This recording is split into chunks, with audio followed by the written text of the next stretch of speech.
Ration delivery వాహనాలను రద్దు చేస్తూ ఎప్పుడైతే జీవో విడుదల చేశారో దాన్ని సవాలు చేస్తూ హైకోర్టుకెళ్లారు ఈ రేషన్ డెలివరీ వెహికల్స్ డ్రైవర్స్. ఒక రకంగా ఇది రాష్ట్ర ప్రభుత్వానికి ఊహించని షాక్ అవుతుందా? ఇంటింటికి రేషన్ పంపిణీ వ్యవస్థను రద్దు చేస్తూ రాష్ట్ర ప్రభుత్వం ఈ నెల 23న జారీ చేసిన జీవో నెంబర్ 5ను సవాల్ చేస్తూ హైకోర్టులో పిటిషన్ దాఖలు చేశారు. ప్రభుత్వ నిర్ణయంతో వాహన ఆపరేటర్ల జీవనోపాధి కోల్పోతున్నారని తాము దాఖలు చేసిన పిటిషన్లో రాజమహేంద్రవరానికి చెందిన తానేటి రామకృష్ణ, మంగళగిరి ధనంజయ్ కుమార్, గుట్టనరాజు సుశాంత్ సింగ్, జి త్రినాథ్ చెప్పారు. ఈ వ్యాజ్యాన్ని హైకోర్టు లంచ్ మోషన్ విచారణగా స్వీకరించింది. ఈ పూర్తి వివరాలతో కౌంటర్ దాఖలు చేయాలని పౌర సరఫరాల శాఖను ఆదేశించింది.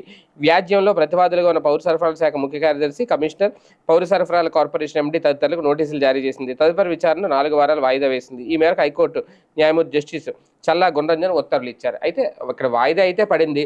అప్పటి వరకు ఆపేయమని అయితే ఏం చెప్పాల.